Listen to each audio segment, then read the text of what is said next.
Hello दोस्तों, मैं अमित कश्यप स्वागत करता हूं आपका अपने चैनल द हिमालय क्लासेस पर। और जैसा कि हमने आपको पहले बोला था कि हम एशिया का पॉलिटिकल मैप लेके आएंगे, तो आज हम एशिया का पॉलिटिकल मैप लेके आए हैं।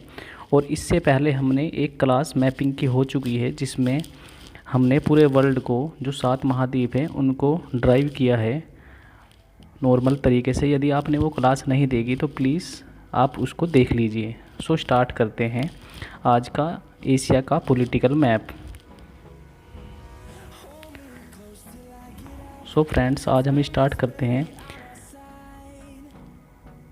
एशिया का पॉलिटिकल मैप। तो यहाँ से होते हुए यहाँ यूराल के पर्वत आ जाते हैं। यूराल के पर्वत यूरोप और एशिया को अलग करते हैं। फिर यहाँ से होते हुए हम ब्लैक सी में पहुँचते हैं। ब्लैक सी से कुछ पोर्शन तुर्की का जो है यूरोप के अंतर्गत आता है और कुछ पोर्शन जो है एशिया के अंतर्गत आता है।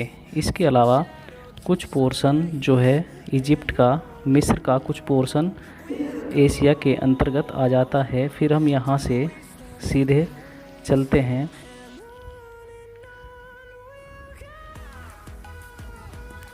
फिर हम नीचे के पोर्शन की तरफ जाते हैं। जैसे कि आप देख सकते हैं, इजिप्ट से होते हुए हम लाल सागर से होते हुए नीचे की साइड में जाते हैं। नीचे की साइड में जो है ये पूरा कंप्लीट इंडियन ओशियन सी तक पहुंच जाते हैं। इंडियन ओशियन तक जाने के लिए हम पूरा इसको कवर करते हैं। उसके बाद जो है ये इंडोनेशिया, तिमोर लिस्टी और कुछ पोर्शन ऑस्ट्रेलिया का इसमें आ जाता है।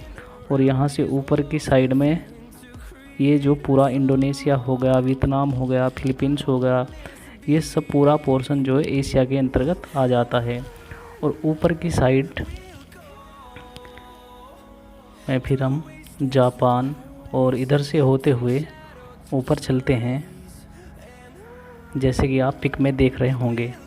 इधर से होते हुए हम रसिया और यूएसए के नॉर्थ पोल पर पहुंच जाते हैं, जो कि बेरिंग स्ट्रेट से अलग होते हैं। बेरिंग स्ट्रेट जो है रूस और अमेरिका को अलग करता है, या फिर हम कह सकते हैं कि यह एशिया और अमेरिका को अलग करता है। उसके अलावा बात करते हैं हम इसके सेंटर पॉइंट की। जैसे कि एशिया को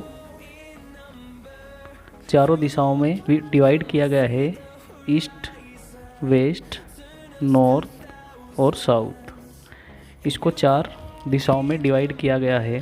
जैसे कि ऊपर से हम एक लाइन डालते हैं और इधर से भी एक लाइन डालते हैं।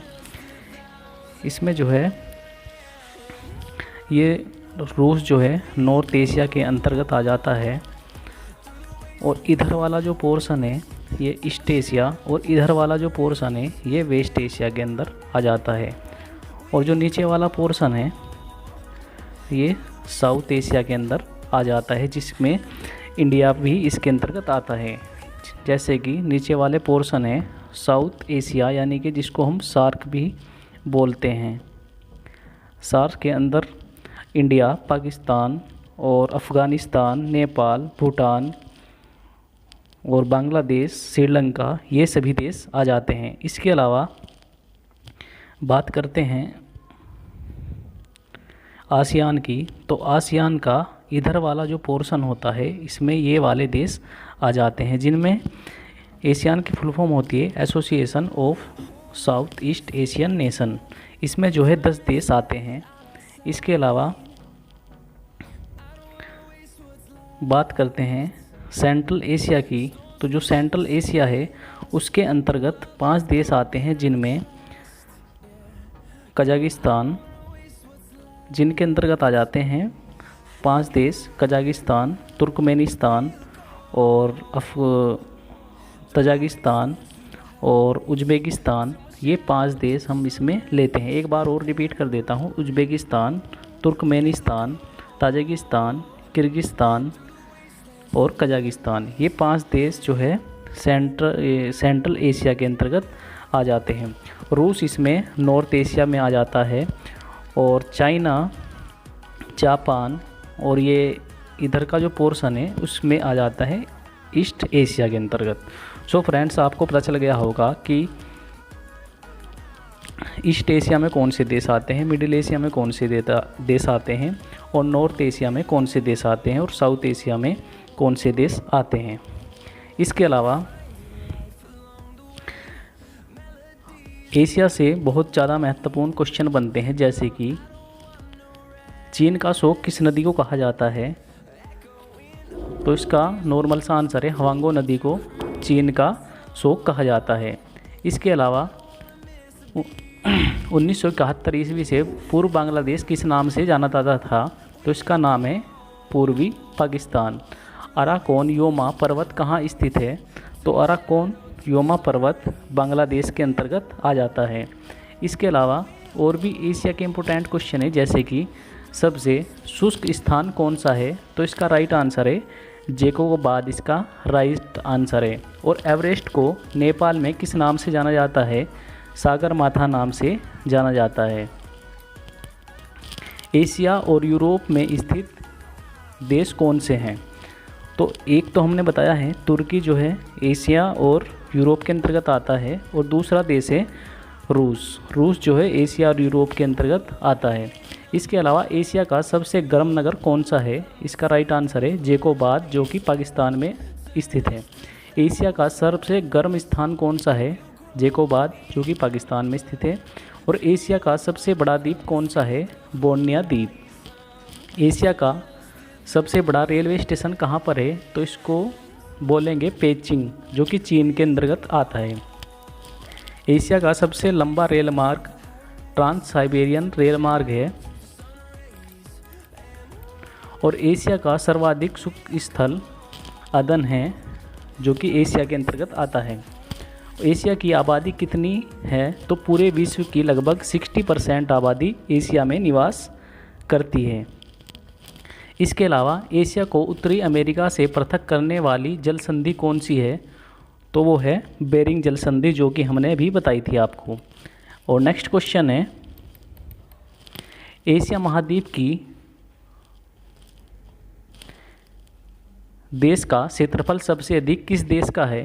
तो एशिया महाद्वीप में सबसे क्षेत्रफल वाला जो देश है वो चीन है, जो कि आप ये येलो कलर में देख रहे होंगे।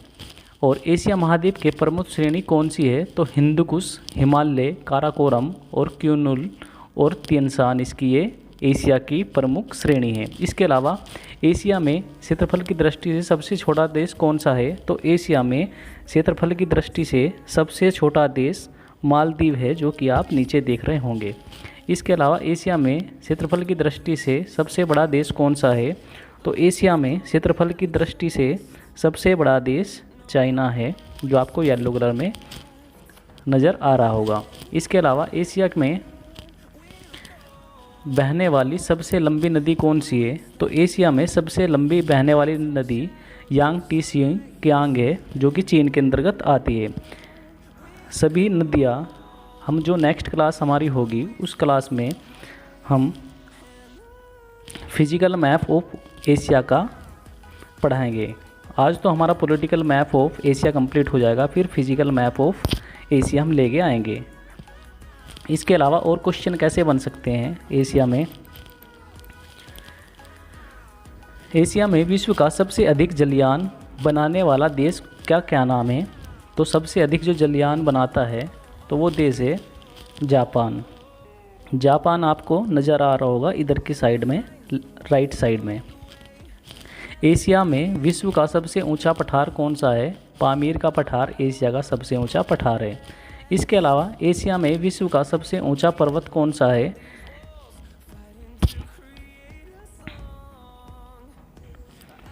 और एशिया में सबसे ऊंचा शिखर कौन सा है? एशिया में सबसे ऊंचा शिखर माउंट एवरेस्ट है, जो कि भारत के अंतर्गत आता है। और एशिया में विश्व का सबसे बड़ा डेल्टा कौन सा है? तो सुंदरबन डेल्टा एशिया का सबसे बड़ा डेल्टा है, जो कि पश्चिम बंगाल भारत के अंतर्गत आता है। इसके अलावा एशिया में विश्व का सबसे बड़ा लोकतंत्र कौन सा है? तो एशिया का सबसे बड़ा लोकतंत्र देश है भारत। एशिया का सबसे लोकतांत्रिक देश है भारत, जो कि सबसे बड़ा है। एशिया में विश्व का सर्वाधिक जूट कहाँ उत्पादित होती है? तो एशिया में विश्व की सर्वाधिक जूट उत्पादित होती है बांग्लादेश के अंतर्गत। एशिया में विश्व की करीब कितनी प्रतिशत जनसंख्या निवास करती है? तो ये 60%, अभी मैंने बताया था आपको। इसके अलावा एशिया में विश्व की सबसे गहरी झील का नाम क्या है?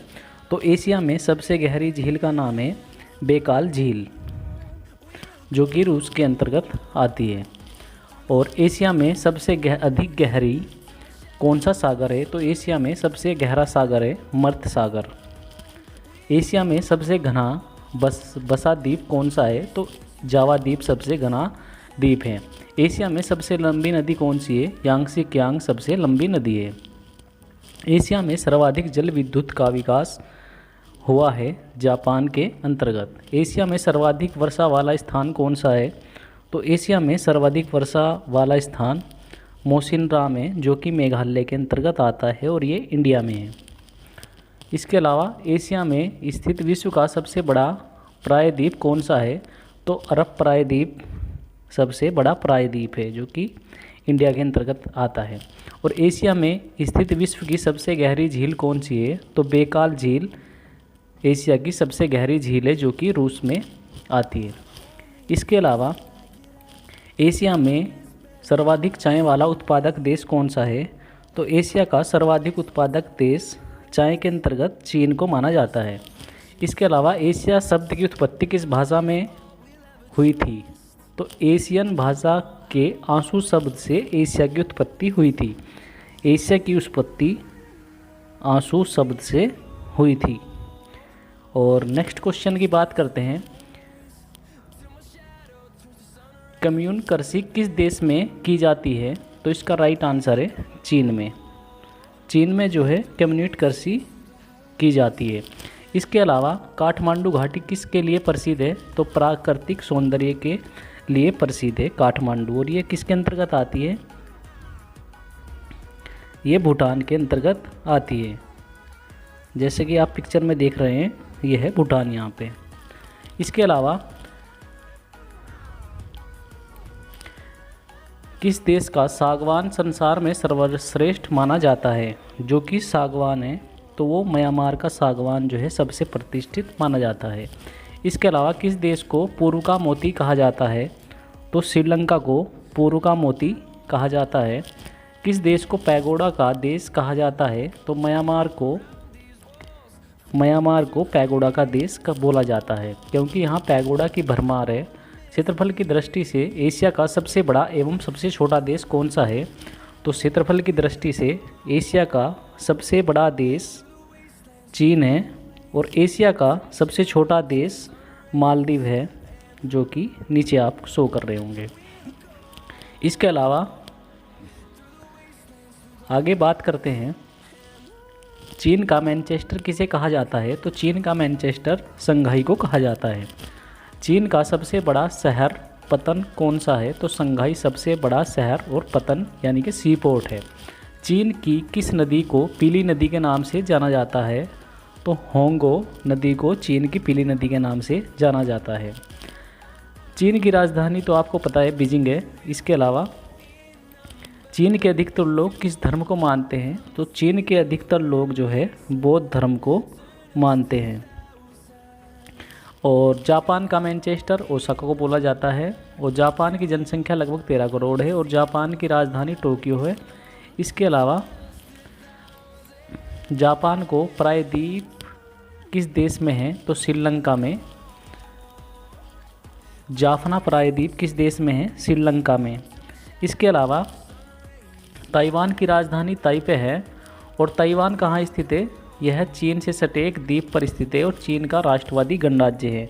जो आप पिक्चर में देख रहे होंगे ताइवान, ये है ताइवान, ये पोर्शन जो है ताइवान है और ये चीन का एक गणराज्य है जिस पे चीन अपना कब्जा जताता है। ताइवान की राजधानी ताइपे है और नेपाल की राजधानी काठमांडू है। नेपाल की राष्ट्रभाषा नेपाली है। नेपाल भारत के किस ओर स्थित है, तो नेपाल जो है भारत के उत्तर की ओर स्थित है।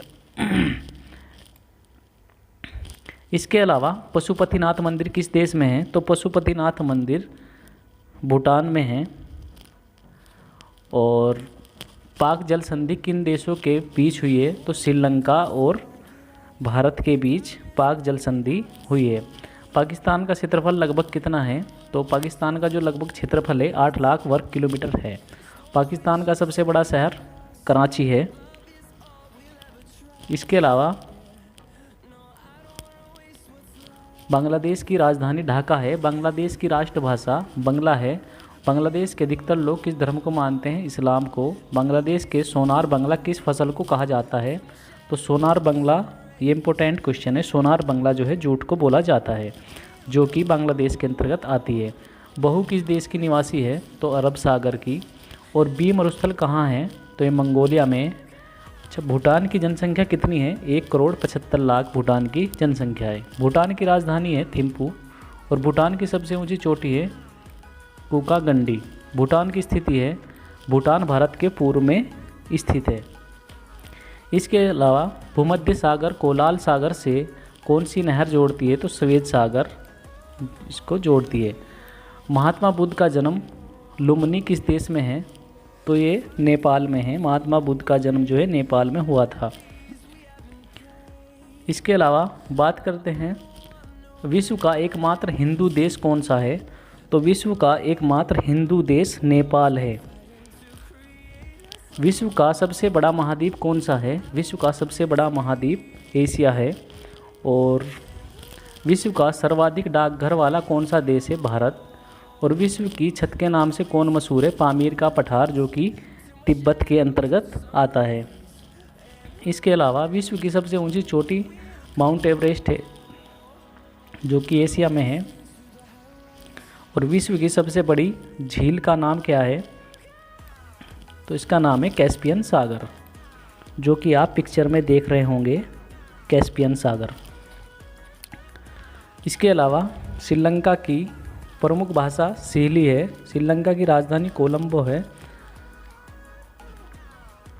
और श्रीलंका में अधिकतर लोग बौद्ध धर्म से निवास करते हैं। और सबसे अधिक मत्स्य आहरण करने वाला देश कौन सा है? जापान और चीन। जापान और चीन सबसे ज़्यादा मत्स्य पालन करने वाले देश हैं। इसके अलावा सबसे लंबा प्लेटफॉर्म कौन सा है? तो गोरखपुर सबसे लंबा प्लेटफॉर्म है एशिया का, जो कि भारत के अंतर्गत है। और सबसे ठंडा स्थान बरखोसियांग है, जो कि रूस के अंतर्गत आता है। सर्वाधिक टीन वाला उत्पादक देश कौन सा है? मलेशिया। मलेशिया सर्वाधिक टीन वाला स्थान है। इसके अलावा सर्वाधिक रबड़ वाला उत्पादक देश कौन सा है? थाईलैंड जो है सर्वाधिक क्षेत्रफल वाला स्थान है, जो कि आपको पिक्चर में दिखाई दे रहा होगा। इसके अलावा